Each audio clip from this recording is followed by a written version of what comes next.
So we will continue with where we left off yesterday about concentration.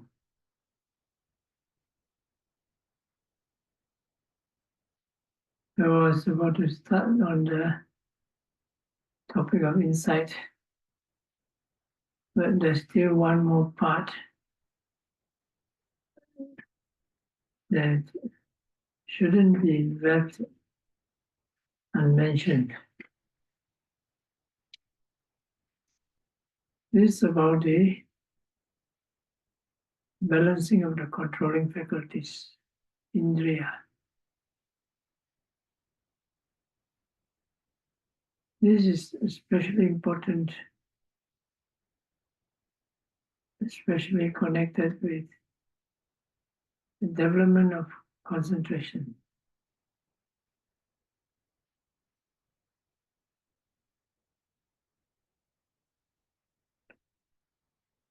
It is like a car which is traveling along the road. It must be balanced. If it is not balanced, then sooner or later it will stop, or you will go somewhere or get an accident. This involves the more critically when you're getting more progress. That means you're progressing well, but still not stable. Here we talk about the faculties, just to mention them. Faculty of confidence, of faith, sadhandriya, energy, virindriya, mindfulness, satindriya, concentration, samadhindriya, and wisdom, panindriya. These are 5 mental states which act as indriya, controlling faculties, and when they become powerful, they act as bala, powers that overcome the opposite.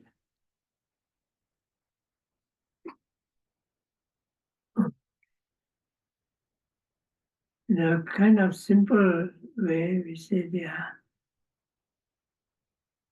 mental states that control the mind. When you meditate, you are actually learning to control the mind, its development in a certain way. That will give rise to insight and liberation.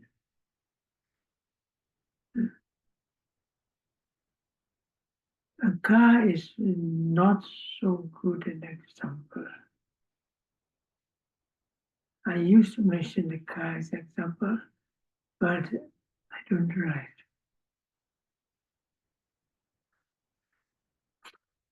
But there's a further reason, because when you talk about mind, it's alive. It's alive. We say that the mind has a mind of its own. You know very well. You ask the mind to concentrate, it won't concentrate. You want to sleep, it won't sleep. But we think we're controlling the mind, but we are not controlling the mind. It's the mind that's controlling us. As I say, the 2 people undergoing a challenge. Who is stronger? You think you're stronger, usually you're the one to lose.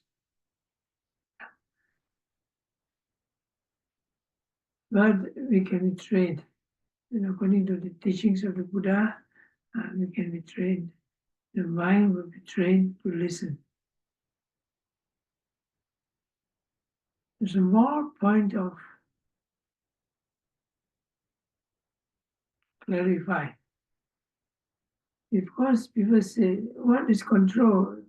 You Buddhist is supposed to recognize anatta, no self, no controller. So what are you talking of controlling? The answer is very simple. Control means and control are two different things. Control, that means the mind can be controlled. But doesn't have to be a everlasting self or soul that controls. There's something else. So who controls the meditation? The will, or the clear comprehension, which is recognizes itself also as non-self. There's no person there. So it does not contradict. The difference is the words, play of words. Okay, so far so good.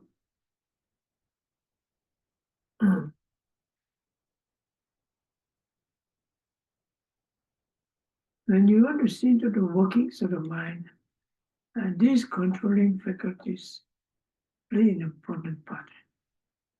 How well you're able to control the mind depends on how well it is efficient, it is functioning, and how strong it is.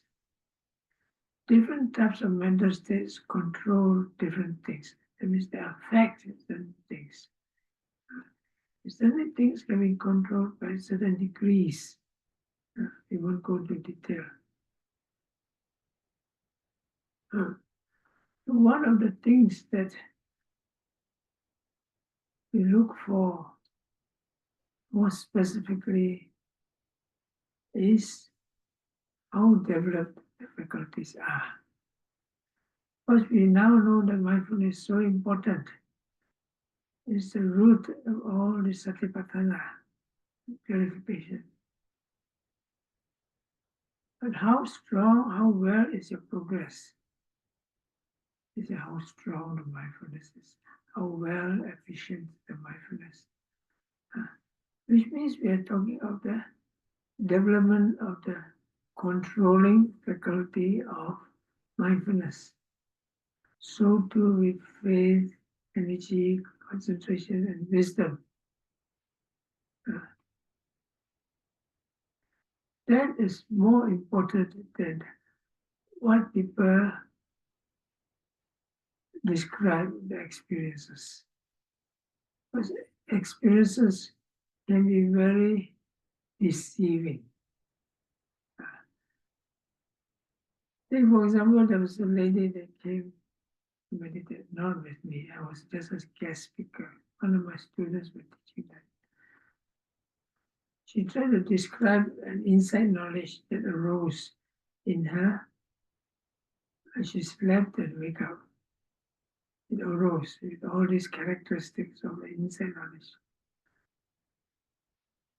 One look at her, I know it can't be true. Literally. It can't be true. One look at her and see that she has so much aversion and anger. It's all written in her face. When you spoke that, they said, you got your insight through after waking up from your sleep in a dream? I said, please. At that moment, you don't have mindfulness. You don't have the mindfulness faculty being developed. How can such thing arise?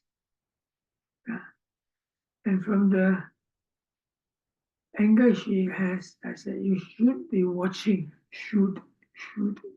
Somebody says that you shouldn't use the word should in English vocabulary.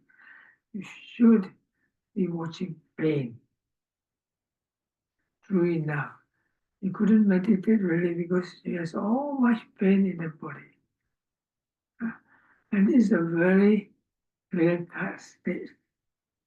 But generally, no. Somebody also another wanted to talk about insight and all those knowledges. Look at the mind, the mindfulness faculty is a little bit developed. It does not qualify, but got much. So that's why the faculties are very important, because when you go into more deeper practice, the control and the power is much greater as you develop, progress in the meditation. There's people in meditation, sloppy, walking, talking, blah, blah, blah, blah, blah. You don't expect much of the person.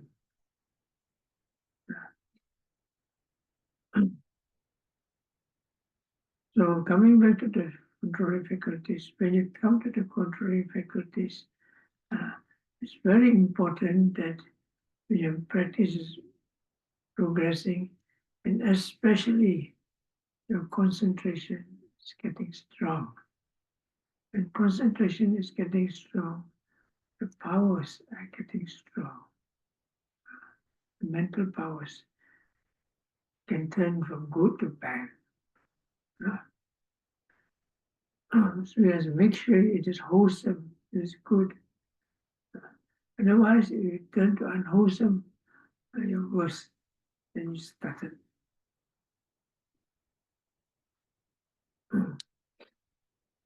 Now, usually in the controlling faculties, we say that by controlling, balancing of the controlling faculties, the balance between wisdom faculty and faith faculty. The more important part in the, not more important, the more part being mentioned is between the concentration and the energy faculty. Usually they tell that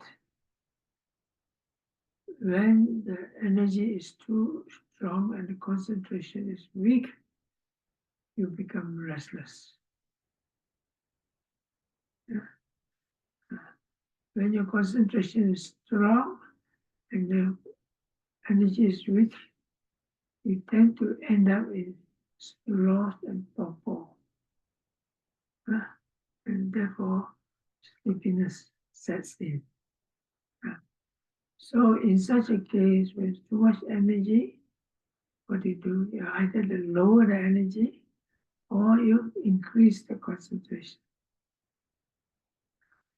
And when you have the concentration felt too much, you increase the energy or you lower concentration because so you become balanced. Now, in terms of energy and concentration faculties and mental states, these are mental states. It is best when you see it in reality as a Paramattha Dhamma, the ultimate reality, as an actual mental state, as it occurs in nature, not from mere inferences, signs. Signs is for example, you meditate and you start to yawn. Oh, yeah, I've spoken torpor is around. And so the mind is not so wholesome. You could increase the energy. And when your mind is stopping thinking, running all over the place, and you cannot stop thinking, restlessness. So the energy faculty is probably too much, and so you have to calm it down. But this is seeing the signs which are already a little bit late. When you're restless and you're sleepy, it means the faculty is not working anymore. It's shut down. The mental factor is still working in the negative phase. So best is the balancing is before it is imbalanced. When it's already the imbalance already tip over, then you're sleepy or you're restless thinking. So you catch it before it tips over to the unwholesome state, and you balance it accordingly. And the balancing is with mindfulness. That means you either increase or decrease the faculty mindfully. Yeah, it's mindfulness. And that's why mindfulness is considered as the main faculty. And what does it mean by the balanced? It means that practice of meditation or mindfulness meditation, satipatthana vipassana, is functioning at its most optimal level. That means you can be you are as mindful as it is possible at your level. Yes? Which means that different levels, different degrees of optimal. Yeah. Because your control is limited to your experience.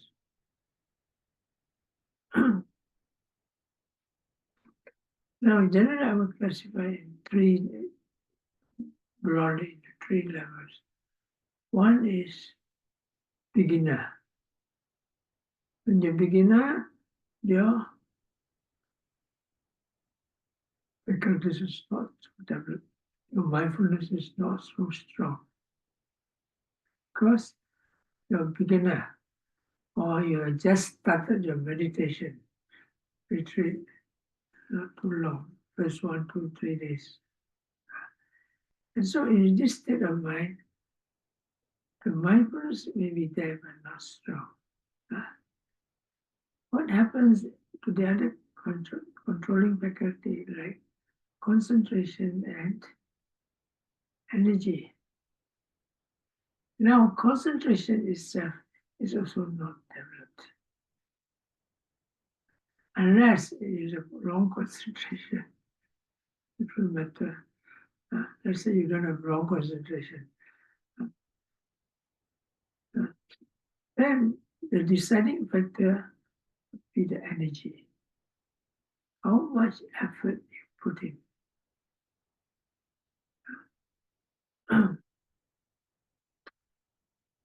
Yeah, you have to understand the mental state. In terms of the energy, I would call it the active aspect of mindfulness. Active. Yeah. When it is very active, it's like a person ready to go. You know, the athletics, 100 meters. You want to be the fastest man on earth. Who is the fastest man on earth?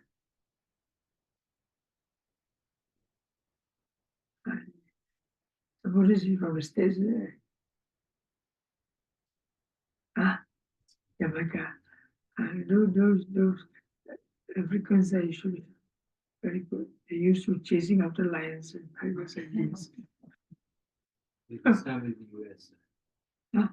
Yeah. In this Olympic this year, I think it's the US. Yes. Is it Afro-American? Yeah. Is it? Yeah. But in running, there's something else. There's also the physical energy involved, not just the mental. Here we're talking about the mental energy.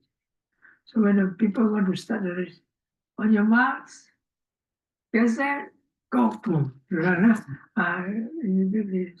The seconds count. So that means the mind is very alert, very energetic, you know. You're slow, on your mark, get set, go, bang. Oh, then you run. You'll be dozing off, sleeping, thinking of something. So the active aspect, very alert. The other one is concentration. It's a very still. aspect of mindfulness. Mindfulness is very still. Again, like the mindfulness unmoving, very quiet, doesn't move. Wow.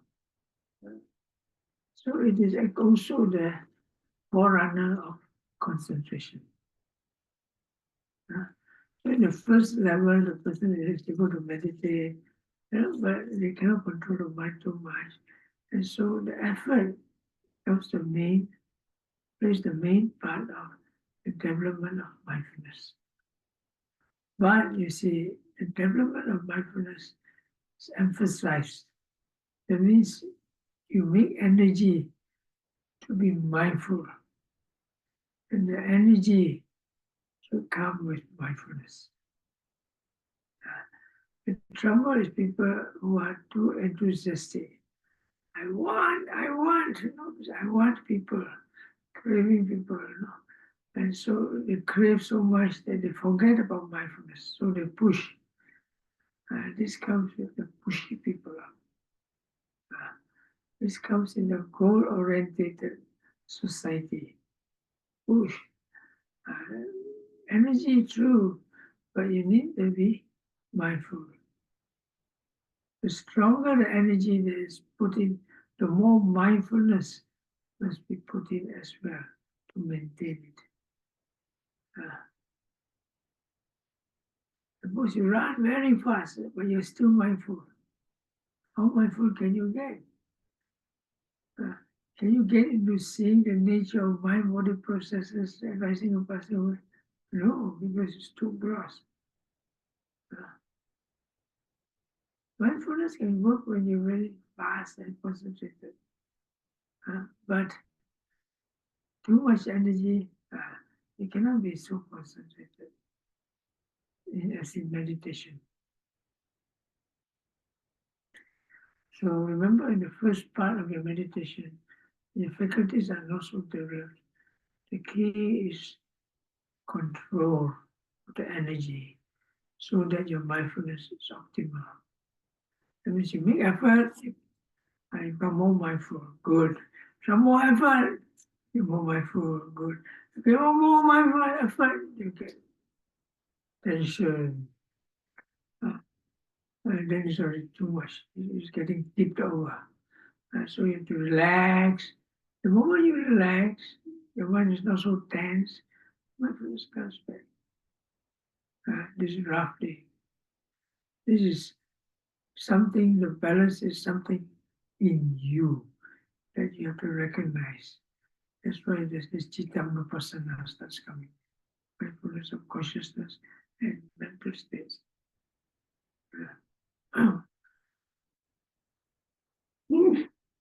How does a person balance himself? The people walking on tight ropes, and the people balancing the dish on the nose. How? They get a feel of it. Otherwise, they don't feel the balance. It's inside the mind. So anyway, then comes the more moderate level. Moderate level is like, okay, now you already have some concentration. And when you have some concentration, you have some mindfulness, and you have the energy. So your meditation is going, moving along. Now, after a while, you find that the faculties are not so balanced yet. Getting a little bit sleepy. You can still meditate, you can still follow, but it's not so clear yet. That means the energy is getting late. The one you got a concentration is a bit more, but not the really right good concentration. Energy is getting late. But sometimes you can meditate very well. You can follow the rising, falling, but you cannot sink into the object. So, you can follow rising, falling, but you cannot see too much. When something quickly comes in, you don't know. So your mindfulness is calm and so on, but not so alert. And when it's not so alert, you cannot take note and notice and be mindful of finer objects. Because when your concentration faculty is in progress, but not so precise, when it gets a bit to the sleep-like state, but you're still mindful, but and the energy is not strong, cannot follow it, all the details so well. So that's where you have to start increasing the energy. For example, people who meditate, they can sit long, but they watch the same thing. They can see inside, in, out, rising, falling, but they cannot see much. The mindfulness is not so strong. They didn't look properly, but push the mind to look properly into more details. And that's where the energy faculty comes in. When you try to follow rising, falling, there are two types of thinking. The sleepy thinking, the dreaming. The dreaming is more like sloth, about to sleep. So you need the energy. The other one is more active. That people do too much nothing. No sleepiness, but the mind is very bright, but the mind cannot sink into the object, not deep. So you need to build up the concentration faculty. Yeah? Now the third level is when mental powers become strong. And that means you are having not just a car, but a jet plane. Yeah? So you start to live on a jet plane, not ready not to come back again. So, there's some kind of tune lyrics involved. I'm living on a jet plane. Don't know when I'll be back again. You should change the lyrics. I'm living on a jet plane and I don't want to come back again. Because I'm going to Nibbana. And Nibbana is no turning back. So, so your faculties has to be very powerful. But when it's very powerful, you develop with mindfulness. Often it comes with mindfulness, but not always. At certain higher levels of insight, it's almost always there. But in certain not so high levels of insight level, it still comes back, especially the dukkha jnanas, the insights into suffering, sometimes very terrible. Your mindfulness is not stable, it shakes. So that becomes critical. Just like you're traveling in a car, playing very fast, and you lose control. What happens? You crash.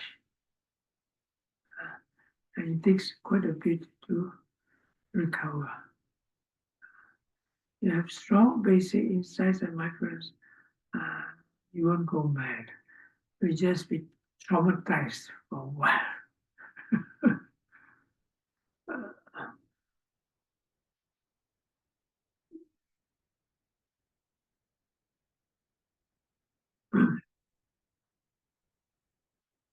But if you don't have that basic strong mindfulness, then people who do strong samatha, concentration, chanting, meditations, without strong mindfulness base, that can happen.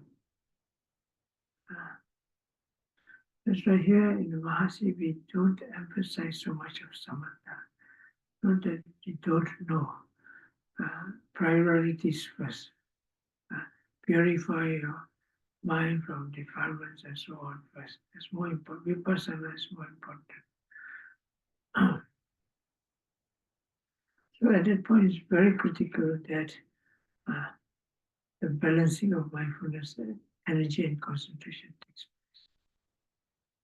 It means your concentration, it means even though you, especially in Vipassana, you see many objects changing here and there. Sometimes it goes very fast.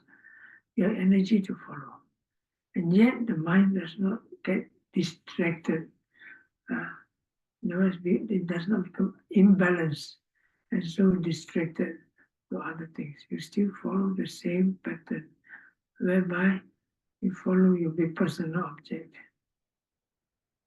And you don't stray away from the vipassana object.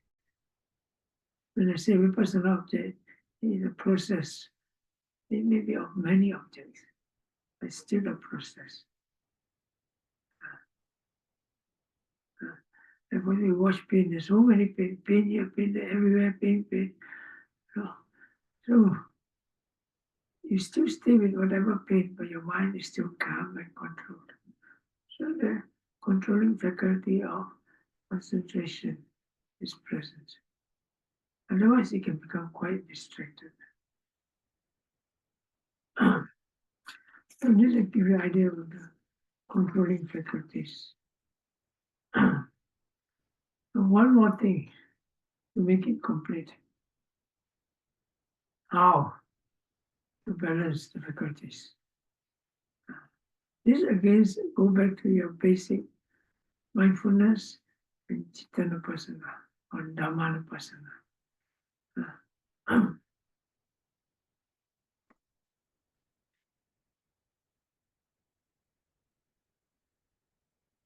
And simplify the thing so that you can understand something.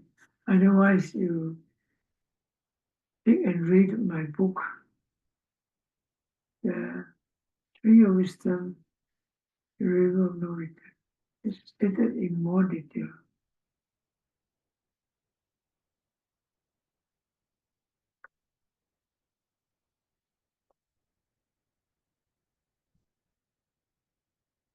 First, you remember the main controlling faculty is mindfulness.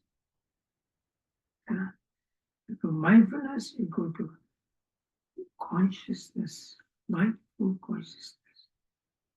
Mindfulness is one point. Consciousness, it connects to all the other points. Mindfulness has different forms. Once you know how much sleepiness, you connect mindfulness to energy. And too much energy, contact the mindfulness with the mental vector of one-pointedness. If you don't connect with the mindfulness, then you're out. You don't connect to the consciousness, the overall view of the faculties and the other mental states is not good. So your control cannot be so precise. Right? So you get a point, okay. So a few different ways. One is the type of mindfulness. So here you see, when you're sleepy, you bring out the energetic mindfulness, very alert mindfulness. When you're restless, you bring in the still and calm type of mindfulness. You hold it as such, and the mind will be balanced. Faculties become balanced.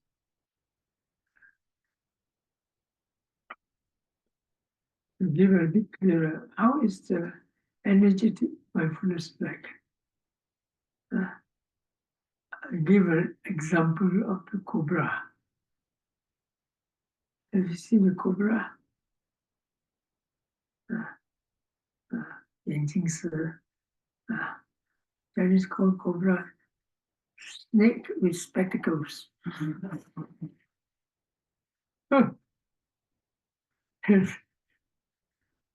You cannot, I've not seen a cobra before. Have you seen a cobra before, teacher? Bhante. You go to India and see cobras. Yeah, the zoo, yeah.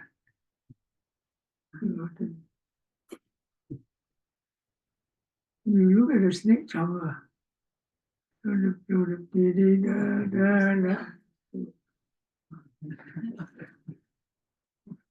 That's okay, that cobra doesn't have poison. They took out the poison. That's why it's afraid. You know the cobra when he threatened, His head, he raised up his snake head and ready to strike anytime. So, or you can use the crane or heron catching a fish. It's very still, but it's very alert.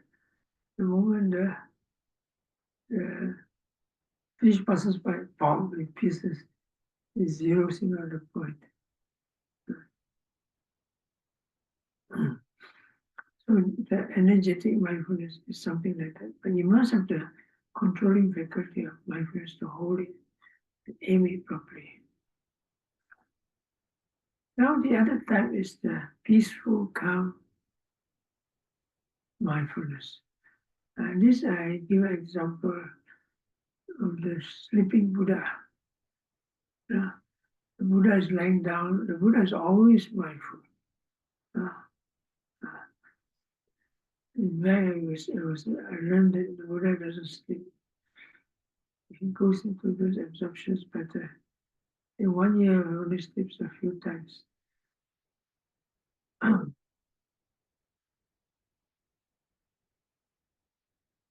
So one interesting thing I would like to say, in the lying Buddha, in the Buddha image, we call it the sleeping Buddha. They call it a lying Buddha. Yeah, in a sleeping lying posture. There are two types of the Buddha image. Yeah, there are two types. One, he is meditating. The other one is he's sleeping. You know what's the difference? Yes, Karen.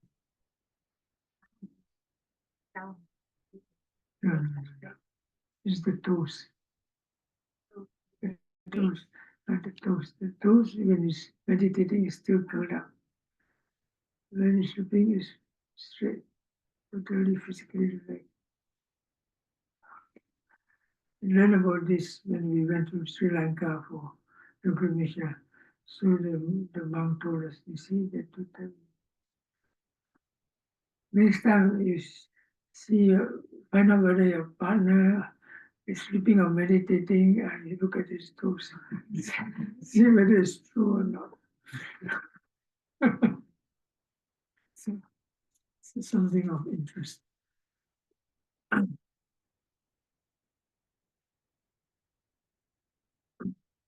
The other type of method is the type of the mode of being mindful, the mode that is the system of mindfulness that you adopt. In the case of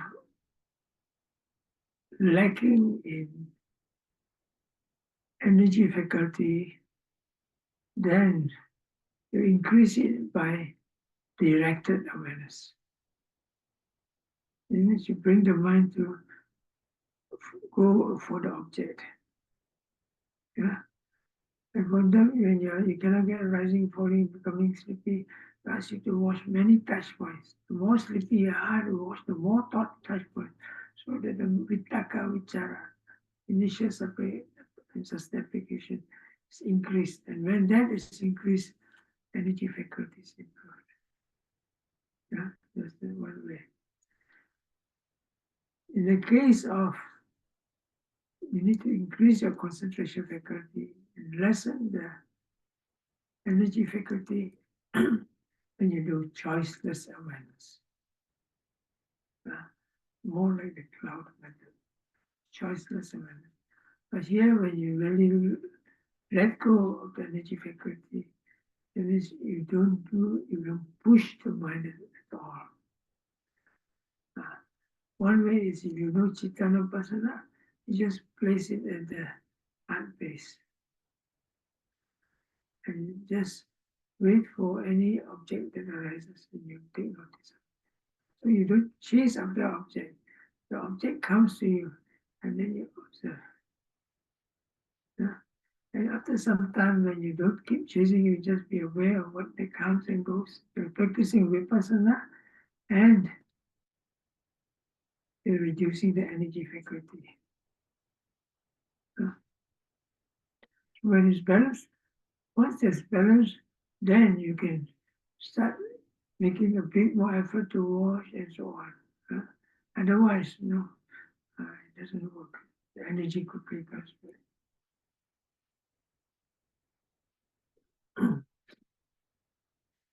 Third thing the other mention is this has something to do with the objects.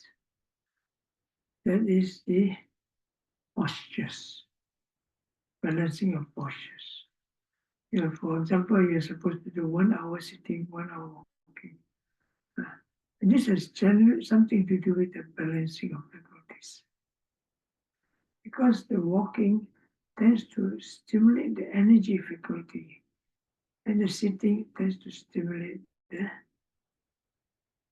what, concentration faculty. Because you don't move, you just watching your rising body, you stay there. And so you see, there's something to do with the postures. So you adopt the posture that is most suitable for your balancing.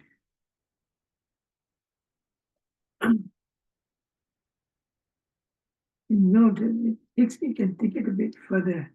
1 hour walking, 1 hour sitting is more general, especially for mass yogis. The mass center, you have 100 yogis, no? So mass, there's a general instructions. But for specific individuals, it's more variable. For example, some people with there's too much energy, they shouldn't walk too much. But it's not just the walking, it's how you walk. And for example, if too much concentration, they should walk more. As I gave this example before, I told you, this lady that comes, she's always very sleepy.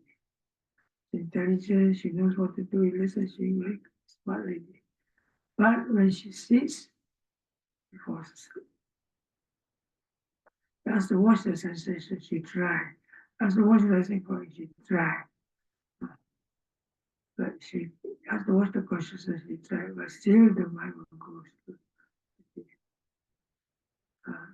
there are some causes deep in the mind, because sometimes maybe even a pastime. So what I tell her to do is you don't sit long and you don't sit walk long. You just do half an hour walking, half an hour sitting. Not more. She wants to sit longer, of course. Who doesn't want? But no, I don't allow. So she just sit 1 hour, half hour walking, half hour sitting. She doesn't feel sleepy. After some time, you try. Okay, you sit a bit longer and then you start feeling sleepy again. Not yet.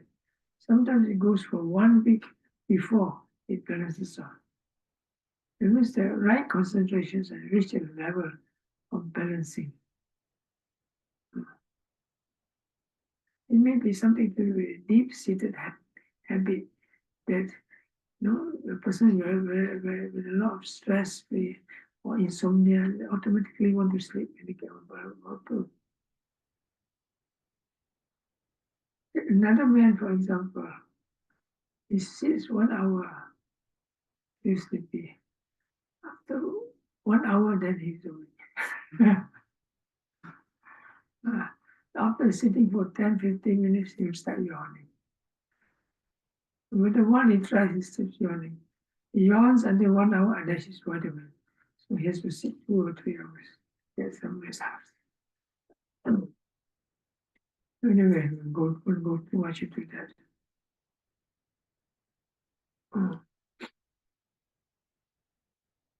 More that can be said in today's but we'll leave it for now. When I want to go further into the topic of insight. But we're running out of time. Only 3 days left.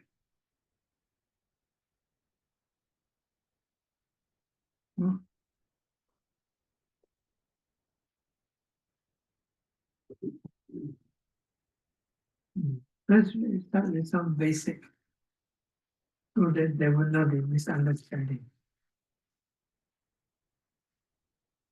So insight comes under the wisdom faculty.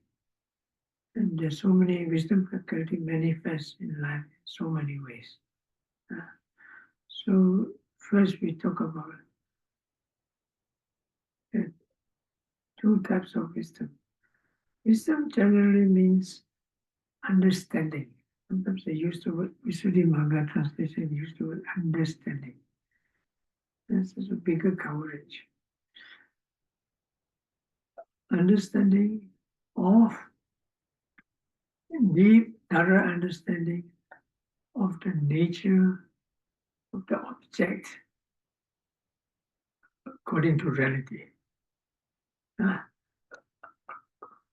So it can be conventional reality, which implies worldly knowledges. It can be highly conceptual. You have to be very mindful and careful to learn from it and understand it.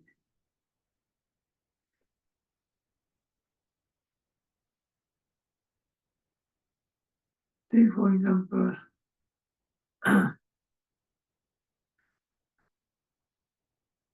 law. You have the Constitution, right? What's the first line of the United States Constitution? Can anybody tell me what's the first line in the US Constitution? Anybody? Right.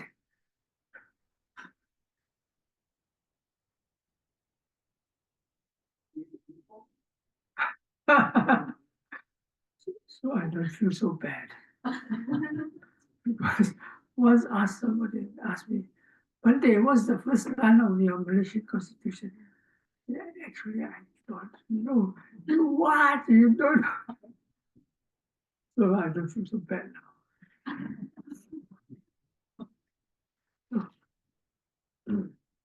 So to be a lawyer, you have to be very thorough in it, you know, right? You have to really understand all the laws. When I first started studying, I did try to study mercantile law. My goodness. Before I went to university, I started going to this type of commercial courses. I was not meant for that. Yes. I was right. It's we the people. The whole world? First line of the United States Constitution is we the people of the United States. Oh, okay. Are you looking for something else? No, okay, correct.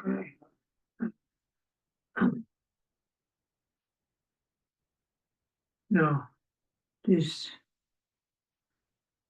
what a lawyer, huh? And so it's a thorough understanding of this so-called constitution book. You need time to learn and study and all those things. And when you really understood it correctly, and not some words you read wrongly and you misunderstood certain things, then your understanding is not so complete. Somewhere along the line there is some fault. Now, wisdom faculty, we are talking about metaphysics now, Buddhist wisdom, comes only in a wholesome consciousness, in a pure mind. It does not arise in the impure mind. Which means we are talking of one moment. The next moment, your mind may be impure. And here I'm not talking about thought moments, I'm talking about the general moments. Right? The person for one moment, let's say very moment, he's very aware of certain things now. For example, a certain person, a businessman now. A businessman may always be on the lookout for making money. Right?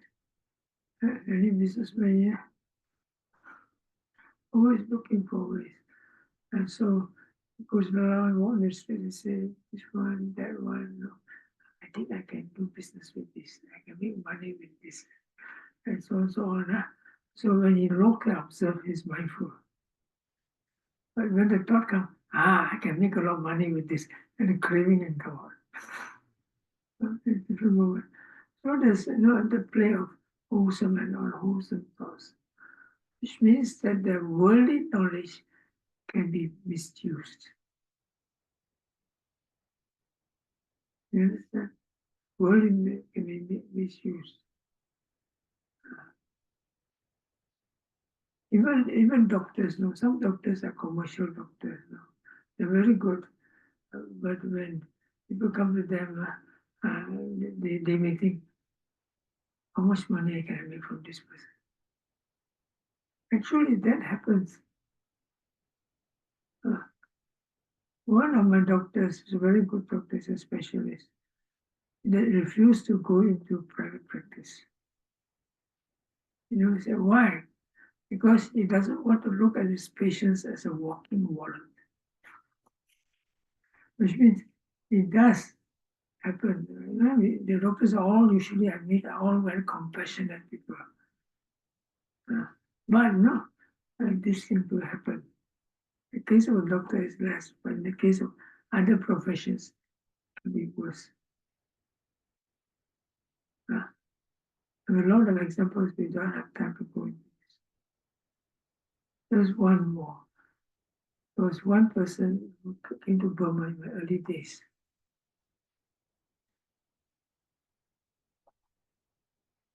Asked him, why do you become a monk and come to meditate? Oh, he says, he used to be in US. He worked for a research station. You know what research station they're working for? Firearms, bombs. And so when they hear that one of their bombs worked very efficiently in Vietnam, they're all so happy.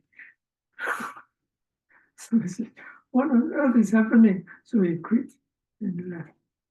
And you see, they're very smart people, but no, you see. So anyway, you're mindful, make sure you don't use it. You need worldly knowledge, but make sure you don't misuse it.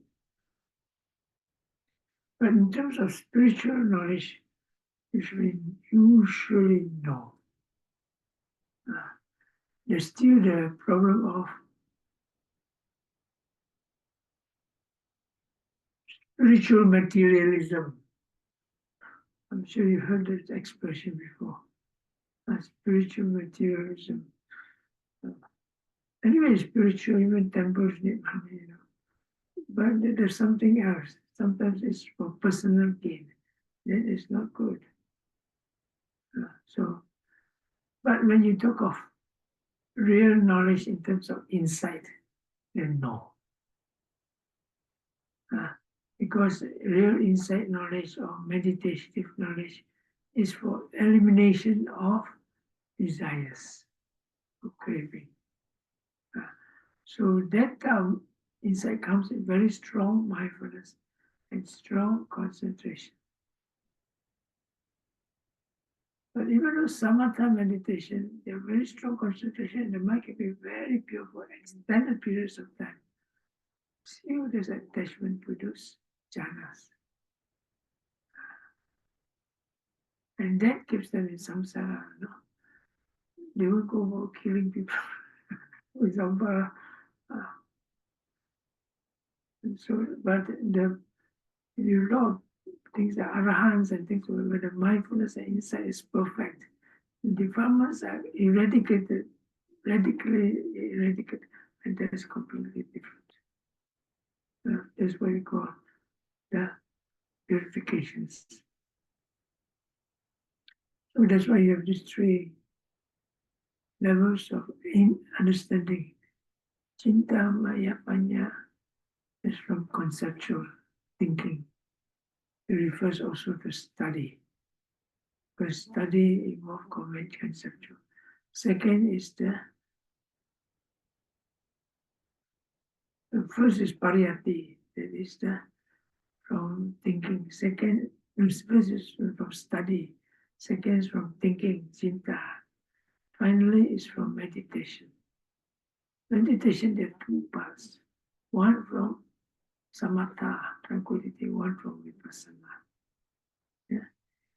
Samatha, no, only the vipassana purifies the mind radically until it does not arise again. So we talk more now directly into vipassana. Vipassana, you call it insight, jnana. They use the word jnana instead of panya. It still comes under the broader category of panya, but jnana, differentiated. Now, vipassana jnana is quite particular and unique. This, firstly, I mentioned before, is totally non-conceptual. That means there's no thinking. The thinking can come afterwards, no? While the actual vipassana occurs, there's no conceptualization. It does not have the word there. It does not have the shape and form there. It definitely does not have the person there. Definitely the time is not involved. Ideas are not involved. Ideas are like thinking, concepts. It's like not like a picture, like a camera. When the camera take a picture, the camera just takes the picture. Your light, the light that shines off, it just shines a light. If it's there, it's there. If it's not there, it's not there. If it's not there, you say it's there. There's something wrong with you. So this is something natural phenomenon. You don't create. It is there or it's not there. It just shows you that the knowing mind without the concepts occurs in the initial part of the thought process. Now, but in the initial part, it may not be mindful. Now, you take the camera may have a smudgy lens, funny fungus going on it. So you take the picture of the table, we say, wow, the table has so much fungus on it. It's not in the fungus, it's on the lens. Another good example is one of my friends was walking in the streets. And he suddenly noticed there's a bad smell somewhere. It stinks. He looked around, couldn't find it. Finally, he found it. The bird flew on his nose and the smell came from his nose. It's happening under his nose. So first, the mind should not be defiled. The mind should have clear mindfulness so the lens is clean and clear. So we can take the photograph, okay, get a picture. But and again, as I said, it's a matter of pixels. How many pixels? What happens if you have only one pixel? And the white or black, no. I don't see the white space. That's all. Can't get much knowledge from that, can you? So yeah, the more pixels in it, the more a better picture of what things are you can see properly. Right? And so your pixels refers to the thoroughness and the sharpness of and the sensitivity of your consciousness and your mindfulness. It's like your consciousness is like a photographic plate. It's like it's being very sensitive, then you can take more things. The play of many factors.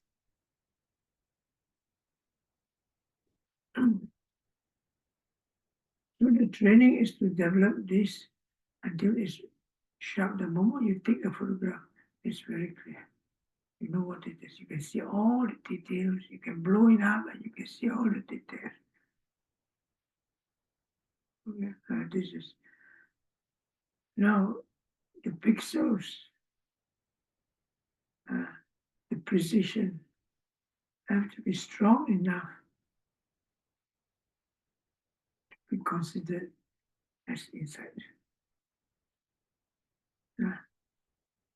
If it's not strong enough, we cannot give you the picture enough to be called insight in the mind.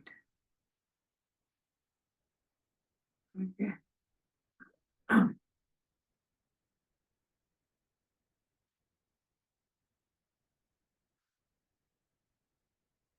So the wisdom faculty, Panindriya, is found, how developed it is found at the moment it recognizes, perceives the object. At that moment, without conceptualization, at that moment. The moment you come out, it's a different story, you know. You're already out. But when you come out, you carry back out the impression. Carry back the impression. Just like you take a photograph, the moment you take the photograph is when the wisdom faculty experiences the reality. But the moment you come out, it's like the photographic plate, the impression.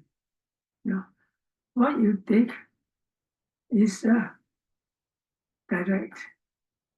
When you come, it's the immediate impression. Right? It's still knowledge because there's still knowledge faculty there. But they still know what you call thinking. For example, you sleep and dream, you wake up, you remember the dream. It's like that, the impression. But there's no thinking. You got it? This point is called inferential. The word is not very appropriate, but it's what they use in the translation. It's inferential, not in the sense of thinking inferential, no. And because you're fat, that means you eat too much. That is thinking inferential. Because you're thin, because you're fasting. That is thinking. It is inferential of the word. But this one, no, this one is more like the impression. So once you get the impression, you start creating the link. I know what this is about. If you have read Dhamma, this is impermanence, this is suffering, or whatever, I know. And it goes further linkage. Then it starts going to, when I was young, I already had that experience. I just already gone very too far back, you know. So it's something like that. When you experience something, the moment you come out of the experience, I know, I saw something very interesting, you know. You saw that experience, but you may not be able to explain what it is. But you know that at that time your mind is very clear. You're very mindful. And what you're watching is real, not imagination. Right? And after that, the further inferentials, the mind starts linking. That means the process of conceptualization has started expanding. Because in the beginning we have mindfulness, so the expansion also usually comes with mindfulness. But you go further, you may lose the mindfulness altogether. You may get attachments coming down and so on. Yeah. So one important thing you notice is the important insight is when you go directly and experience that. That means the actual moment of taking the photograph. This lasts like maybe a short moment. And you practice longer, it lasts for longer moments. But what is important is the other important second point is when you come out from the experience, you have a direct inferential which links you to future inferentials. For a person, for example, a person who has read a lot of Dhamma, the moment it comes out, there's no thinking, there's a direct experience. I know the experience. He knows the experience. Then immediately the mind will link. All this is exactly what they talk about non-self. At that moment, you saw there's completely no person there. There's a mind and object. And you know, there's just a mind and object. There's no person there. And this non-self, no person is very strong. And that impresses him into the further inferentials, and that will have a strong effect on his daily life. So this insight knowledge places parts and pieces, but the most important thing is the first part, we call it empirical knowledge. Immediately after, there's a direct inferential. Understand? So the insight is like that. Most people talk about it is more of the inferential knowledges. Because they want you have no concepts anyway, so what is there to talk about? You don't talk.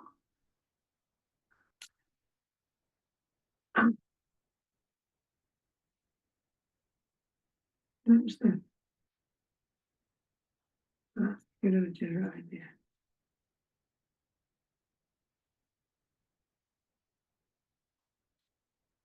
If there are no questions, then we stop this talk. We continue with practice of insight for the object itself in terms of three characteristics. So in the case of, we say, the first insight, when you come out, you get the direct impression, and immediately, normally, if it's very clear, you'll be able to describe it dependent on the subsequent impressions. And you describe in terms of the characteristics of the Paramatha Dhammas. For earth element, cohesion for water element, and so on. The 28 rupas and the 52 mental states and so on. And that's where it comes out in the Abhidhamma. When you read Abhidhamma, you haven't practiced it, tells you something, look in that direction. That is going from the back, getting closer to the actual experience. Like change in permanency. What from change? From change, it goes more and more finite, then you actually go into the anicca, lakkhana, side of impermanence. But if you have clear insight of things as they really are, as you develop on, then you the actual experiential insight. Okay, please stop here, otherwise I cannot stop. Any questions?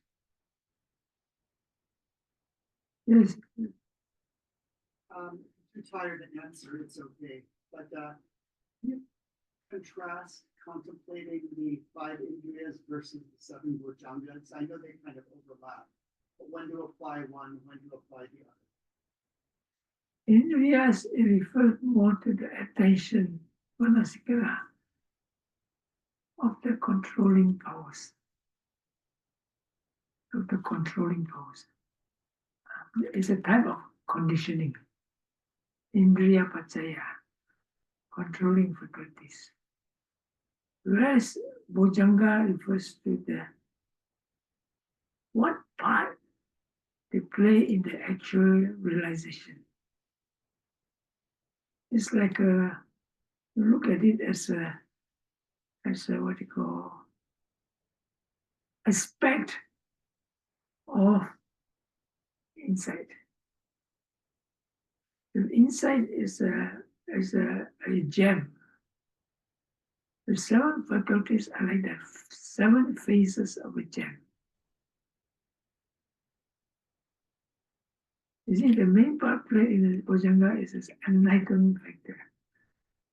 The other one is a controlling faculty that leads you to enlightenment. Of course, they will let, but you're asking me the differences, so I tell you. Huh? People experience things for themselves. For example, they see when they have a lot of faith and strong or energy, you see the energy of meditation, mindfulness becomes stronger. Slowly the topple goes away. That's the power, bala, virya bala. And so in the same way. See, the energy controls your petrol. What do you do when you don't want to go faster? You press the petrol. Right? Yeah, I'm sorry, I'm just think of hearsay because I don't drive.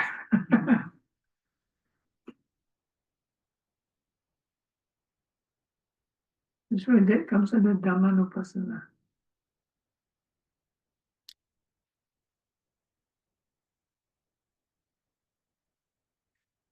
Okay. No questions. Come back about 8:30.